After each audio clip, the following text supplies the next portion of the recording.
Started. Indeed. Let us begin. Woo!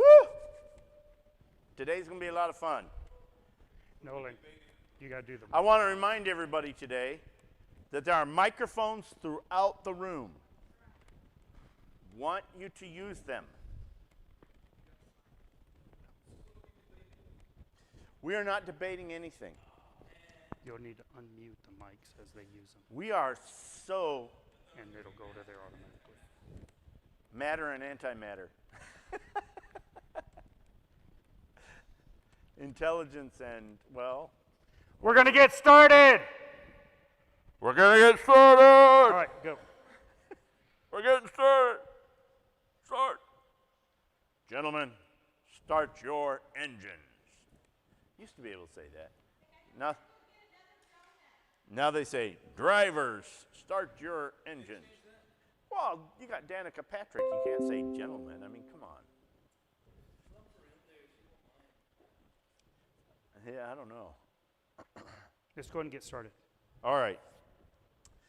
So we want to start this morning with a brief set of questions we'd like you to help us answer, a little bit of a survey. And the first one is, what issues are important to you in this election? We are asking you to answer that question. And we are asking you to use a mic when you do. There's a whole bunch of them on that chair back there. You can just grab them. You can just grab whatever you want. Hold on. Here. I'll give you one to hold. The question is, what issues are important to you in this election? Nolan has one. Yeah, they're all working. Use that. Okay, something's not on there. Nolan has to just unmute him, Nolan. There we go. Try. The maintaining of our liberties and our freedoms. Okay, good. But mainly our liberties. Our liberties. Okay. What do you mean by liberties? Can you give me a list of some of those? Oh, a list. Free she speech. has one in her hand.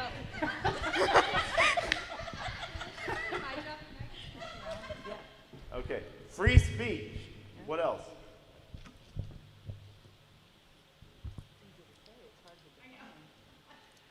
What we're asking is there? What are the issues when you go to the poll? When you go to vote, and you're deciding on who to vote for? Are there any issues that you're looking at, and you're differentiating between the options based on those values or those issues?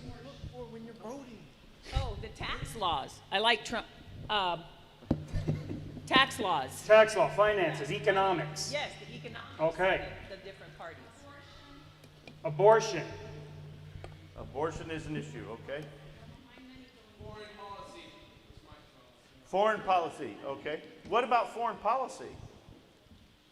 What specifically about foreign policy? Is it on? Just looking at how each candidate views isolationism versus trade globally and things of that sort. Okay. And where do you stand on that, if you don't mind my asking? More of an isolationist, more of a free trader? Where are you on there? Still working through where I am on that, but I would say probably leaning more towards isolationist. I think we should choose carefully who we do deals with, but Okay. it's just a baby understanding right now. Okay. No, just hold it, Marco. Okay. Just hold it with you. There you go. I am concerned with the right to self-govern rather than state mandated government. All right. The right to self-governance. Okay, would any of you say, you can just raise your hand, I am really kind of a single issue voter. There's going to be one big issue that I think will decide this election for me, who I'm going to vote for. Yes. Okay, go ahead. What is that issue? Whether there's an R or a D next to. I didn't hear that. For or what? Whether there's an R or a D. Or an L. Or Okay, Democrat. or an L. So you would say you're pretty much of a straight ticket voter. Correct. Okay. Yes. Okay. He says he already voted and it was all ours. Is that one on? Let me see. I don't think so. You gotta help us. I voted on. yesterday. Hello. All right, there you You go. just gotta get them right up close, okay? Yeah. Put them right in. You almost eat them. Kiss the mic. The question is, but see, even in that, like, if you say I'm voting one party or another, I mean, we can. It's a funny joke to say it's about the alphabet, but it's about certain values you hold. So, what is that? Is there a value issue that you would say, regardless of any other position, I'll vote for a candidate based on one single issue? Not everyone's that way, and that's fine. But there are people who are single issue voters, right? And so the question is anybody here would consider themselves to be a single issue voter, that no other issue would change their mind, only that one? I can't vote, but if I could, pro-life. So abortion would be your single issue voting. Yes, sir. Anybody else have a single issue? Mine's the same. I mean, I love all that other stuff, but my final thing is where they stand on that. Well, I mean, for me, it's like if you preserve our liberty, that means the freedoms and abortion. Like those are the two main things. Because without that, I mean, then you're just lost. Yeah, Miss. Because it boils down to like your value system. If you value the innocent, which is why we stand against abortion, because those are the innocent. If you can't stand for the innocent, those that can't speak for themselves, then that's where your value system. I think that's a huge platform of your values. If you feel like the defenseless should be defended, then that stretches across a whole big platform. So I noticed a couple of facial expressions that was like, I'm not sure I see it quite that way. Anybody want to respond to that? No? Yeah? I feel like abortion is kind of a cop-out platform to go on because there's so many other things that go on in this world, like war. For example, like the Armenian war going on right now. I mean, civilians are just being decimated, and no one's really talking about that because that's something that we could actually do. It's really hard to convince a woman whether you should keep it or not, and you can't government that drastic of a decision. I understand. That was Yeah. well articulated.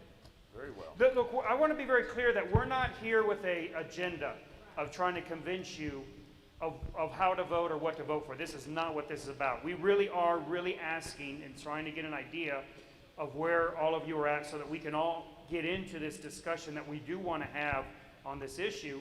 But this isn't about an agenda of saying you need to vote this way or you need to prioritize this issue over another. In fact, I don't really care who you vote for, which we'll deal with later, or what you vote for.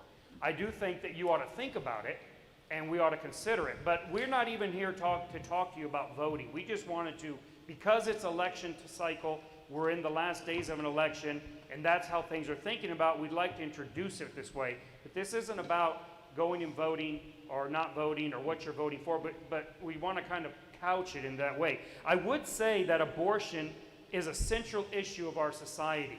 Whether you agree with it or disagree with it, whether you're a single issue voter on that, or whether you're more nuanced like Megan is expressing, I think that we can all agree that regardless of where you wish things were, it is a huge issue in American society and American politics. And I think that the church can't be ambivalent on the matter of abortion. Right. Now, that doesn't mean that you have to be a single issue voter either. That's not what I'm saying. But we can't be ambivalent about the issue. I mean, it does strike right to the heart of the values that Christianity teaches, which is the life and innocence and protecting the weak. All of these things are at the heart of what abortion is, as well as independence and choices and self-governance. That's all part of Christianity as well. And so I think that all sides of the abortion issue are strike at the heart of what Christianity is.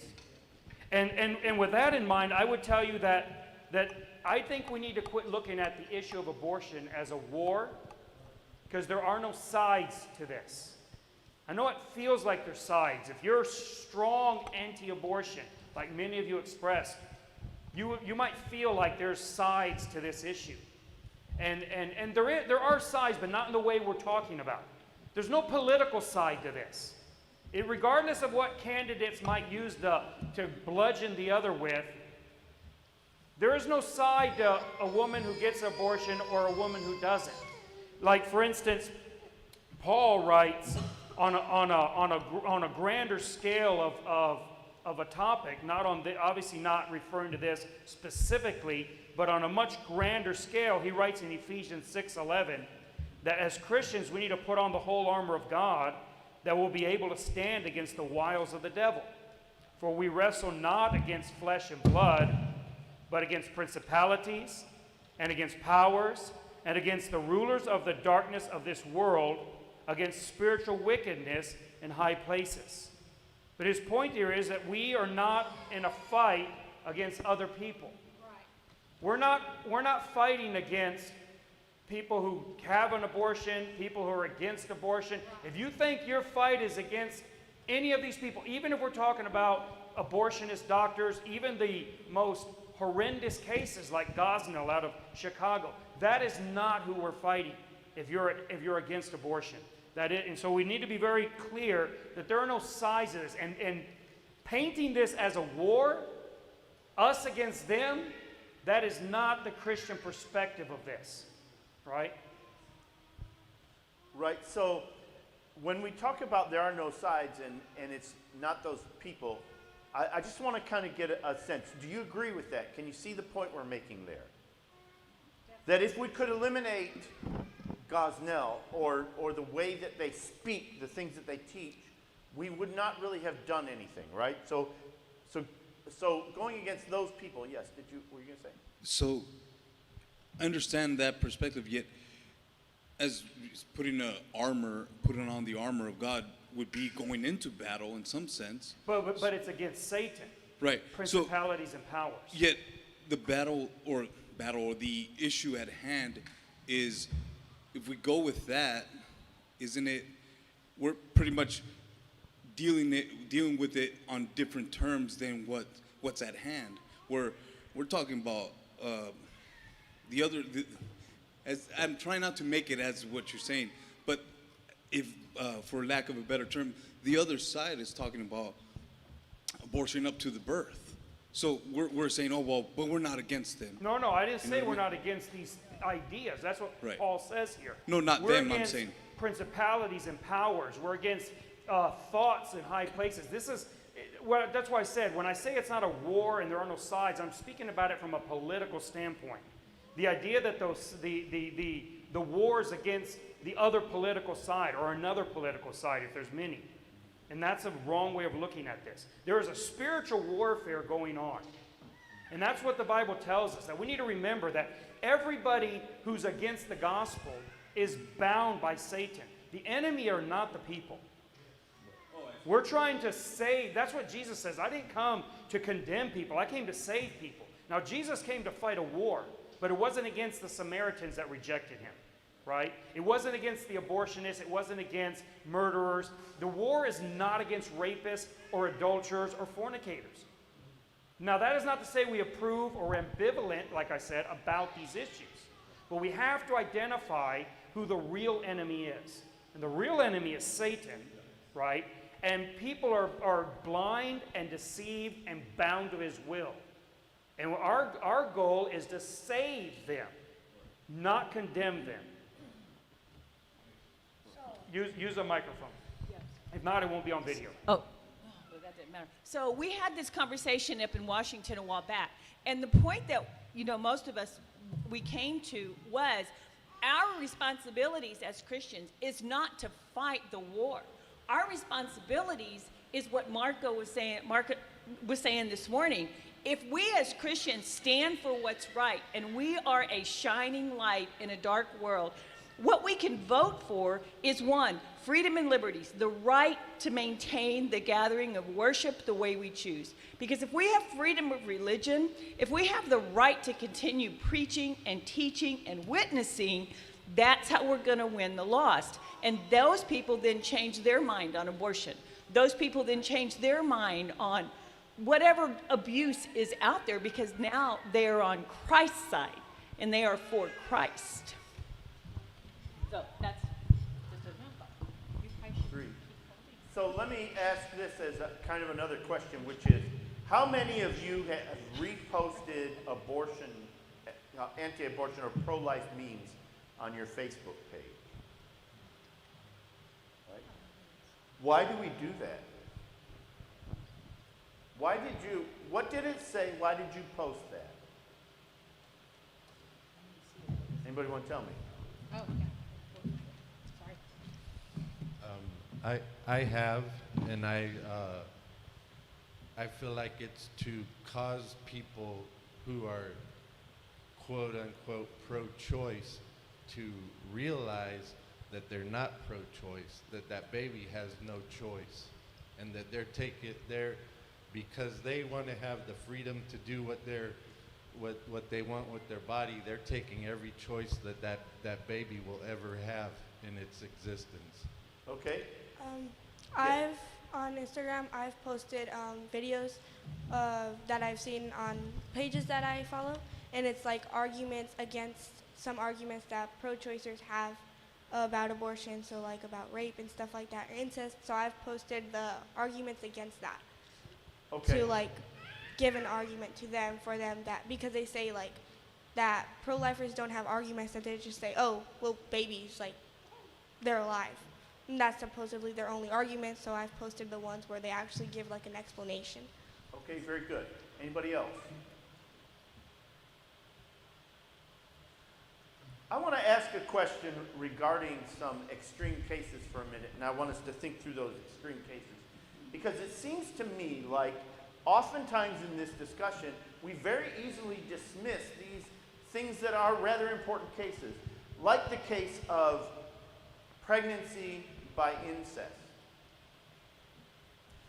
Is this an easy case for us to decide? What about pregnancy by rape? Is that an easy case for us to decide? No. Why is that? Why do you say no? Get a microphone, Mike. please. First of all, the percentage of abortions happening because of incest and because of rape is very little. Like, it's not even a percent. It's 1.5%. It's 1.5 1.5 on rape and incest? together. Both together. Together. Okay, so it would be what? It's 1% on rape and 0.5% on incest. Okay. So, no, it's not an easy argument. It's not something we can't. It's not easy to argue. Don't kill the baby. It's like, it's very difficult on how to argue that. You have to use the mic. Well, would that be the only difficult argument? Just rape and incest? No, Just the I think 1.5%? I think there's a number of different ways we could look at this. For instance, what about the entire concept of this? We have to look at it. I think issues ought to be considered from opposing sides. So if I look at it from the pro-choice side, right, and for how they see the world, it looks like the world is extremely unfair. And that is simply the luck of the draw for the women. That men do not carry babies. And carrying a child and having a child is an enormous change of life for a woman and almost nothing for a man, right? We're not just talking about for 9 months. Right. It changes a woman, it changes her whole outlook on life. Women tend generally, I'm not saying every time, but tend, when they have their baby, to become very, very serious about everything in life. They can't play around anymore. And nowadays, this has been kind of hidden, right? We don't see it as much. But if we go back 200 years before, a woman with child was at serious risk of death. When we talk about the mortality rate and the average age, people didn't actually keel over and die at 40.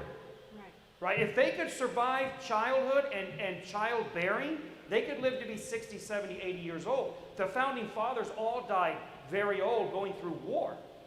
It is childbirth that lowered human lifespans, or average lifespans, down to like 40 years old, because it was extraordinarily dangerous and life-altering, and it is still life-altering. So when you look at that, and if you think this is merely a function of nature's unlucky happenstance, and we have an ability to equalize it so that women are truly equal to men, that's how they're looking at this, many of them. Well, that's very difficult for me to just discard. I think if men found themselves in such a disadvantage, and naturally speaking, they would also be looking for ways to level the playing field. I'm not here advocating for that to be a right way of looking at it, but to me, that complicates the issue. For me to just, as a man, tell a woman, buck up and take it, that's to me a very difficult statement to make. I'd like that I feel like it's insensitive to say, oh, well, only 5 cases are rape. When you look at the worldwide statistics of rape, half of them are men who are raped, and only women are the ones that have to deal with the consequences. Emotionally. Let's get her another. I don't know what the batteries may be dying on that one. Sorry. Huh? They're censoring you. She's going to be in Freeborn jail. Yeah, I know. No one's gonna come over. It's just insensitive, and the emotional toll of rape. You know, if you're a man and you're raped by a man, you can't tell me like, oh, okay, well, I'm just gonna move on. And you're a woman who's raped by a man, and now you have a child. That is an incredible amount of stress, and I think that we should be more sensitive to that and just not say, well, small percentage, so. I agree, you know. which is the point I think Mike is making. Yes. We do have to acknowledge the percentage, because a very small percentage is being used to justify the larger percentage, right? So we say 1.5% of the cases are this, that justifies 85%, or I'm sorry, 98.5% of other things. So that's a difficult logical argument to make, but for Christians to just callously say 1.5% doesn't justify that, we're not taking into account the complexity of this issue and the sensitive nature of it, which is the point that Mike is trying to make on the memes thing. In fact, I would say there's a parallel with the current view of the pandemic and the actual death rate from this pandemic, which is very low. And look at all we do for that very small percentage. And so when you're looking at this argument, to say a small percentage should not, grant right or force an entire issue is to really discard the way we think about a lot of things. We look at all the safety measures we put into other things in our lives because of the likelihood that somebody could die from it. And so when we think of lives changed because of pregnancy, I want to give you a couple other cases to think about. If we look at the 1.5% that is rape and incest, then I want to add some other percentages on there for us to consider as I think at least important cases. And what we're trying to do here is build almost a steel man argument. We're trying to get us to see clearly why some people are so strongly in favor of abortion. And to understand that this is not as simple as it's painted in the memes. You're absolutely correct. When a mother aborts a child, it ends all choices for that child. That is absolutely correct. But it is when a mother has a child, it severely changes all choices for the mother as well. Yeah. Think of some other optional things for me. And I'll give you some scenario-based views. Think of a very poor young woman in a situation where she has hope that a young man will father her child, marry her, they have plans, he goes off to war and dies at war. She is on subsistence level living. She has nothing. except she's pregnant. Think of the case of very poor women, women who have very few choices in life themselves. And having this baby further changes their choices in life. It really, even if the man was the best-hearted guy in the world and had every intention, and he didn't want her to suffer the full brunt of this change herself in life. Nevertheless, the case I'm giving you to consider is a case in which there are extenuating circumstances and he ends up with, or she ends up with this child herself, and he is not there to support it. And how many of those exist every day? That's an even more challenging statistic to come up with, especially when we consider murder rates in impoverished neighborhoods and cities around the country. And I'm trying to get us to see for a moment, and I welcome your feedback.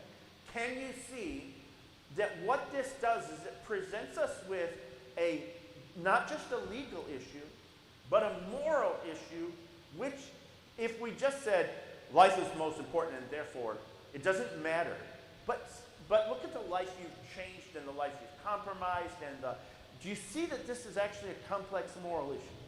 Oh, definitely. Yes? Do you see this? Okay. Anybody object to that? Say, no, it's still simple in my mind. Okay, so we see that it is a complex moral issue. And I want you to think about if we just keep going, think about states where now it is legal for somebody who is 24 years old or 20 years old, a 20-year-old man to have a relationship with a 10-year-old girl. I just want you to consider this for a minute. That the further we go along, the more challenging this issue becomes from a moral perspective for us as Christians. Things that our society sees as easy to see, in their mind, actually make this a more challenging problem to solve. And that's just on the moral side. But there is another side to that, and that's the legal side. Well, let's before we get to that, let's go back to what you had mentioned about the meme evangelism. Okay. That many of us, and I'm not here to accuse anyone and say you shouldn't do this. We're not saying that it's wrong to do this. I'm just saying that I think, and I'm not referring to anyone here that I know of, but I follow, I scroll through Facebook. I see a lot of memes that are posted by Christians around the world on the issue. And often, not always, but often these memes to me seem to be not very helpful and not very effective, and they're often even cynical. I think that they don't take into consideration the complexity of the issue. They oversimplify the issue, especially by, not all of them, but I would say maybe by about 40% of them roughly, from my estimation, that are identifying the wrong source of the problem, or the wrong source of the issue would be a better way of stating that. The problem in abortion is not Gosnell. It's not Planned Parenthood. It's easy to say that is, and there's a reason, there's a self-serving reason why pro-life advocates want to point the finger, focus the attention on Planned Parenthood. Because it's a lot less inflammatory to accuse Planned Parenthood of abortion than the mother who wants to get the abortion. Because that's complicated, right? I think that was Megan who pointed that out. She's absolutely right, right? When the mother, that is what she wants. Nobody is kidnapping these women, or if they are, it's very few, and it's certainly absolutely horrendous, but nobody's kidnapping these women in the middle of the night and hauling them off to have their babies terminated like the Nazis did. That's not what's happening here. Women are choosing, often with the consent or coercion at times of their boyfriend or husband, to get an abortion. Planned Parenthood exists because the market exists, right? It's the same way with any other abortion. Now, that is not to say that there, in God's judgment, there won't be some adjudication of their role, right? But you can do whatever with the supply side of it, and it's not going to change the demand side of the issue. Right? You can shutter the abortion clinics, and that's not going to change the real source of the issue. Now, you say, well, then we need to make a bunch of memes condemning the women. Well, that's going to be very, very difficult. That becomes extremely complicated, which is my only point here. It may sound like I'm trying to let someone off the hook, and I'm not. I'm simply trying to make it clear that this is a very sensitive and complicated issue. And oftentimes, a Christian might be very tempted to fire off a meme that has not really taken this matter into account. And it's easy to do when it's not your wife, and it's not your daughter, and it's not your loved one. Right? So maybe we ought to just think for a second before we do something like that. So it presents to us, I think what we come to at this point on this is that there is a huge political conundrum. Do you have something you want to add? Okay. There is a huge political conundrum around this, and that's kind of what we would kind of like to get into. How we're going to deal with it, because we've gotten into that, right? We're talking about we can shutter these abortion clinics. We're going to make laws about abortion. Now, I want to be very clear. I am very much pro-life. I know it may sound like I'm straddling a fence. That's just how I think. But I'm very much pro-life. And I very much vote. I would not say I'm a single issue voter probably, but I do very much consider and take into account pro-life issues when I vote, when I preach, when I think, when I talk to people. And I would love to see this issue addressed legally from a political standpoint. I want to see pro-life judges and justices. I want to see pro-life laws and legislation. However, well, who else agrees? Do you want the Supreme Court to tend towards life or towards pro-life? Just a show of hands. Do you want laws to be passed? Well, yeah, who? Me. Oh. So I've heard a lot of arguments about this where it's like pro-lifers saying yes, they want there to be laws against it, but it can also a law isn't going to stop a woman from saying, oh, suddenly there's a law, I'm not going to abort the baby. I don't want to abort the baby. Yeah, yes. It's not, I feel like I've heard about it being said that it's just going to make it more dangerous because women are still going to try to find it.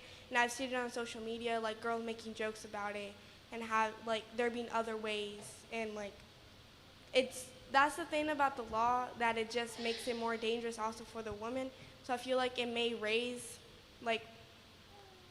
it more and there to be more danger to the woman. So that's the only thing that I'm yes, that is a legitimate complication to the issue. No doubt about it. The counter to that, and this isn't to say you're wrong, it's just to lay out another side, right? The other side of the issue is that there are many things that we criminalize, like drug abuse, and you may not agree with that. I'm not trying to get into the drug argument. We can do that another day. But we have drug laws, we have murder laws, we have all kinds of laws that criminalize behavior, drive it underground, and it becomes more dangerous. If we licensed assassins, we would have cleaner, neater assassinations with less collateral damage. So should we have a licensing board for assassins? I think the average person would say, no, there is some collateral messiness that we have to accept. But the point is well taken. So making a law against something will not change the desire to do it. Yes. Well, I've been thinking about that a lot also because I think that, yeah, there shouldn't be abortion, but it does raise that complication. But I think before it was actually legal, there were fewer abortions. I know that there were, it was back alley stuff and whatever, but there were a lot fewer. It seems like now it's just massive production. Of course there were fewer. Absolutely. Absolutely. Yes. So I am pro-life, but I guess I struggle with, so if we do make a law, so now anytime we make a law, we're threatening death, right? Because if you don't follow through and you oppose it, then you can take it to that level. Right. So we're threatening death for, I guess, someone committing murder, or in my view, So I guess that's kind of where No, that's exactly where we were going to go. That's a great point. The point is, if we're going to make a law, what is that law? What are the consequences? What are the penalties of that law? This all gets very messy very quickly. It's real easy to say, and I do say, no one feel attacked. Do you want laws against abortion? Absolutely. What are those laws? I have no idea. How do you do this? Who are we penalizing? Right. They're like, get the doctors. Well, what about look, this is the thing. The moment we take it out of the moral arena and we put it into the legal arena, right? Well, then whoever's involved in it is an accessory and an accomplice. That's right. And legally cannot be overlooked. So even if you say the doctor is the primary perpetrator, the mother at some point must be considered an accomplice. The boyfriend must, or the husband, or the parents. What about the grandparents? What about whoever gave them advice, the counselor? Who all is, if you give someone advice to murder someone else, you're an accomplice. Accessory. That's right. If you hear about it and don't do something, you can be an accomplice after the fact. Accessory after the fact. An accessory, correct. And then what about the companies that manufacture the equipment to perform an abortion? What about those? Do we go after them as though they were accessories after the fact for making something that is essentially a murder weapon? What about contraceptive companies? Well, yes. What about contraceptive companies? That's What right. about vacuum cleaner companies? What do you mean contraceptives? Well, like some condoms? contraceptives are abortive. Right, like Plan B, I agree, but not like. Some are, like condoms, but that right? all gets into it. It doesn't even. The point is that some are. I don't think we have time to try to go through and spell out which ones might be or not be. It doesn't even matter. The point is, it all has to be legislated. But it doesn't stop there, because then it goes after condom companies, because they are stopping life from being born. Right. I mean, it snowballs. The question is, how far do you look at? You look at this and you think, if we classify this as murder and make a law against it, ignoring all the other things for a moment, where could you ever stop making that law? Right? That law has to account for all the parties involved in it, and you have to try to determine whether this is premeditated murder, a murder of passion, whether it's manslaughter, first, second, however you want to look at that. The more serious you make this accusation of murder, the more carefully you have to define the parties involved in it. And that becomes very complicated. And consider also the political problem. Let's say that the Supreme Court veers to the right on this issue and overturns Roe v. Wade. We think, well, then we've outlawed abortion. Not even close. No. All we've done is taken the issue and split it up into 50 different fights, and then those get split up into a couple hundred county fights, and then city, and it all gets cut up. Now, I am not saying that Roe v. Wade shouldn't be overturned. That's not, or that it should. That is not my point. My point is that politically, the idea that somehow one more justice on the Supreme Court is going to solve this issue is very overly simplistic. It is not going to solve the issue. I mean, I think we could all agree that when it comes to abortion, it's really down to two issues. It's whether you believe it's legally right or wrong, and whether you believe it's morally right or morally wrong. Whether it should be legally right, you mean? Because it correct, is legal. Correct. Whether it should be legal or not. Right. And that's the issue you encounter with somebody that's either pro-choice. Because I'm pro-life, obviously. I'm obviously pro-life. But when you encounter somebody who's pro-choice, you argue with them on those two facts, whether it's should be legal or not, or whether it's right or not, whether it is a condemnable action. And obviously, when you speak to somebody who doesn't believe in God, you can't argue. You can't necessarily argue the morality fact unless they admit that there is a right and a wrong. Because then, is that right? You're mostly true. I think there's still a case to be made on just the natural grounds of life and the value of human life that can be made, because I do know atheists who are pro-life. One of the arguments that I use that I believe is very powerful is that if any scientist or that is creating something in a vial and creates even the initial stages of a pregnancy in a vial completely artificially, would say he has created life. That's a good argument. And that in of itself, just if he would have even created the very first day of conception, he would win a Nobel Science Prize for creating life. Correct. And so that's granting that argument, yes, you're absolutely right. But granting that argument hasn't solved the conundrum that we're in. Even if we looked at it and said every biologist in the world today agrees that the fetus is a human life, and we granted it the status of human life, we still haven't solved any of this issue. Because we haven't solved what is... Were you going to say something, Joseph? Oh, I just have the pressing the matter, though, just because the issue is complicated, as we so put, and that there is some simple features of morality in the base of law and the such like, but never has that stopped humanity heretofore from saying murder's still wrong and we're going to make a legislation against it and it's going to cause more dangers, it's going to cause more problems, and we're going to have to think about, well, what is this degree of murder and this degree of murder? Like, it causes thoughts and problems and complexities, but issues that must be addressed must be addressed. That is true. Yeah. However, and this is the point I think when you to acknowledge the nearly unique complexity of the abortion issue. It is not like murder. Certainly not. Right? There are some very distinct parts to it that are complicated. If it were that the baby if the baby was born in the matrix, right, in the cocoon, right, and it was not in the mother's body and did not affect the mother's body from the inside out so dramatically, then you could say, well, that's like murder. You're going to go to the cocoon, you're going to kill it just because you want to, because you don't like it, whatever. Then you'd have a parallel case. But it's not really a parallel case.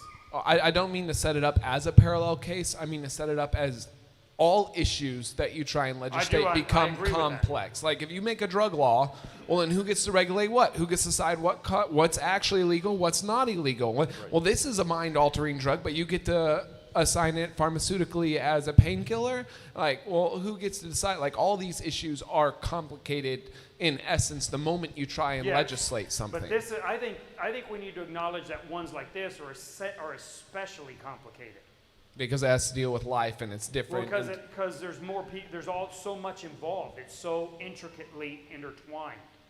Kelly. I think that to me, one of the things that would complicate the issue is there are instances when doctors actually say you need to terminate the pregnancy because of... Yes, that is a complication. That is.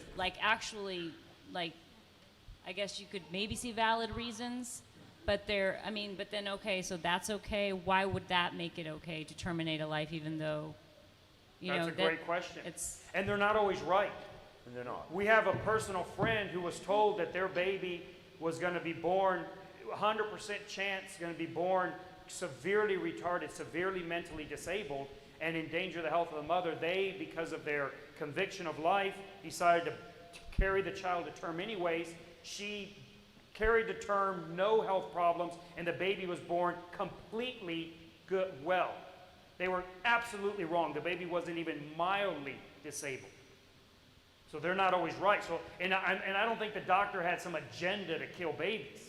They're doing the best they can. They're not always right, but often they are right. And when they are right, it's like, well, what do you do? This all illustrates, you're all right, this illustrates, and you're right also that it doesn't mean that we can throw up our hands and say, well, it's complicated, so we're not gonna, there should be no laws. Like I said, I advocate for a legal approach to this. But at the same time, it is fraught with failure. I don't know that any legislators in history can solve this through legislation. Now, like Joseph says, that doesn't mean we don't make laws against things. that as a society we deem to be morally reprehensible. But for Christians to trot out an idea that if we can just sway the Supreme Court one way, we'll have solved this problem. We're going to have a victory, as if there is a war, us against a woman who wants an abortion, us against Planned Parenthood. That is extraordinarily overly simplistic. And that doesn't mean that we don't want to take victories a step at a time. We don't want to say, well, the first thing that we can see in front of us is to vote for pro-life candidates and try to get pro-life judges. We should certainly do right. Yes.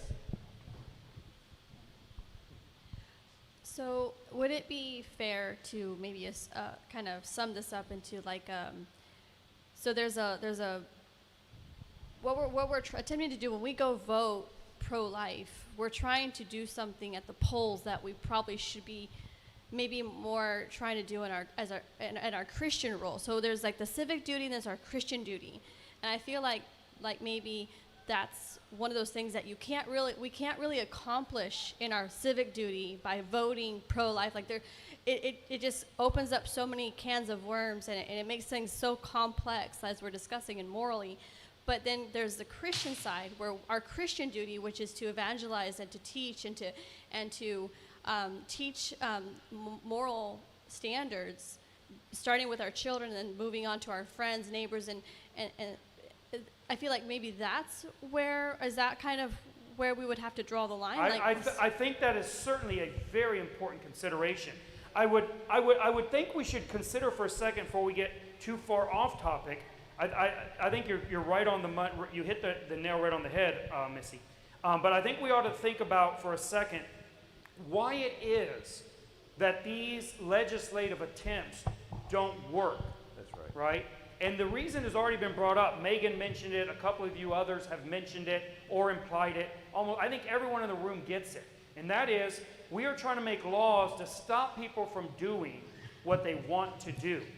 So long as people want to do something, it is going to be very hard to make successful laws. I would say impossible. I believe from a biblical standpoint, looking beyond the realm the realm of U.S. legal system, just looking at law as a general principle, any law intended to stop you from doing what you want to do is already a failure. It is already failure. Because what would enforcement look like? Does it look like coercion?